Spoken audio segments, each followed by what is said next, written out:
Esta planta aqui não é muito grande e nem está com alta produção. Bem diferente dessas que a gente vai ver agora. Olha só, do lado de cá, bastante folhas, flores e até mesmo frutos. Isso porque desse lado tem algumas lâmpadas instaladas na parte de cima. E são exatamente elas que fazem toda a diferença para o desenvolvimento da planta. Nesse experimento, as luzes artificiais são usadas para complementar a luz do sol.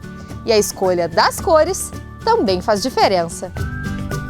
O comprimento de onda na cor vermelho, ele faz com que as plantas emitam maior quantidade de flores, porque ela é favorável para induzir a floração. Já o comprimento de onda no azul é mais favorável para o desenvolvimento das plantas. Então elas crescem mais vegetativamente, colocam mais folhas.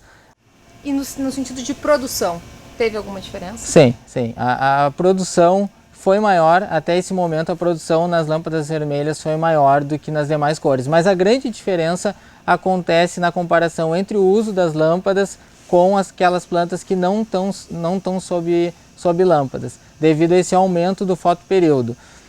O fotoperíodo é o tempo em que a planta fica exposta ao sol. Aumentando a exposição com o uso de luzes artificiais, em um ano as plantas chegaram a produzir cerca de 200 gramas a mais do que as que não receberam o tratamento. A pesquisa foi adaptada para a região sul do estado, com base nas experiências de Gerson nos Estados Unidos. Lá, o uso desse sistema já é comum. A diferença é que os experimentos são feitos sem nenhum tipo de contato com o sol. Toda a fotossíntese que as plantas faziam eram relacionadas às lâmpadas que a gente tinha colocado no experimento. Mas aqui, como a gente tem a radiação do sol durante todo o dia e a gente está só complementando durante a noite com as lâmpadas, a diferença entre as cores não foi visível. Já entre o tratamento que não teve lâmpada, a gente observou diferenças maiores. A resposta para essa diferença nos resultados está nas condições climáticas aqui do sul. A radiação do sol é bem mais forte do que a das lâmpadas. Acontece que ele nem sempre aparece. Principalmente em regiões que nem a nossa região aqui de Pelotas, que muitas vezes a gente fica 1, 2 semanas sem enxergar a luz do sol. Essas lâmpadas são muito importantes para que as plantas sigam fazendo fotossíntese mesmo em condições desfavoráveis. Assim que o sol se põe, as lâmpadas ligam automaticamente e ficam acesas até a meia-noite. Isso faz diferença principalmente no início do ciclo, fazendo com que as plantas produzam mais cedo. O experimento está instalado na Embrapa desde agosto do ano passado e é apenas um dentre as várias pesquisas com o morango produzido fora do solo. Técnica de cultivo que vem crescendo no Brasil. No cultivo sem solo, atualmente a gente não sabe aqui na região qual é o desenvolvimento das plantas, se produz mais cedo ou não. E no cultivo tradicional no solo já se tem conhecimento. Então aqui a gente quer ver o comportamento das cultivares, a produção delas, o início da floração. Esse é um dos objetivos da pesquisa de doutorado de Savana, que faz parte do grupo de trabalho de Gerson.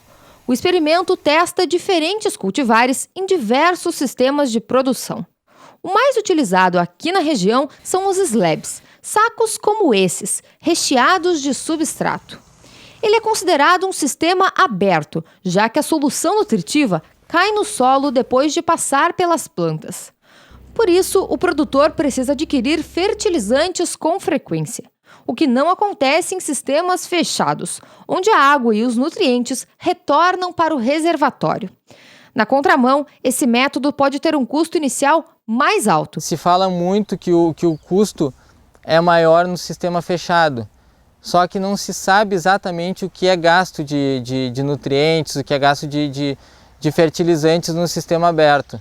Então a gente está justamente testando aqui, tendo controle de tudo que acontece nos sistemas, justamente para fazer um custo, para a gente poder falar para o produtor o que vale mais a pena.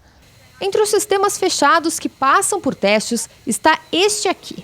A base para as plantas são canos, e por dentro deles, o mais comum de se encontrar nesse tipo de material, apenas água. Um sistema totalmente hidropônico, que apresenta algumas vantagens, mas também exige muito cuidado. ele vai ter um custo menor, já que não existe a necessidade de adquirir o substrato, mas ele tem a desvantagem de a bomba ter que ser ligada mais com uma frequência maior. Porque se faltar água para as plantas em pouco tempo, elas podem acabar morrendo. Além dos canos e dos slabs, ainda estão sendo testados outros 2 leitos de cultivo: as telhas de fibrocimento e o isopor, onde estão plantados 5 diferentes cultivares. Uma delas é a camarosa, cultivar de dias curtos e de uso comum para o cultivo no solo. As outras 4 são de dias neutros. O objetivo é avaliar qual delas é a mais indicada para o sistema. Então, essas cultivares de dias curtos, como a camarosa, elas vão produzir até um período onde a luz seja até 12 horas diárias. Quando for aumentado esse fotoperíodo, ela vai ou reduzir ou até paralisar essa produção. Já as mudas de dias neutros, elas conseguem um maior tempo produzindo, não sendo tão influenciadas por esse tamanho do dia. Para determinar as cultivares e sistemas mais adequados para a produção de morango fora do solo, ainda há muito trabalho. Os resultados da pesquisa devem ser vistos apenas daqui a 2 anos. Mas ainda assim, em fase de testes, a ideia é auxiliar o produtor. Essa estrutura que a gente desenvolveu com a minha pesquisa de doutorado possibilita justamente dias de campo aqui na Embrapa, por ter essa variedade de cultivares que a gente está testando, e também os diferentes sistemas para o produtor visualizar como é que as plantas ficam e como funcionam, porque nem todos conhecem.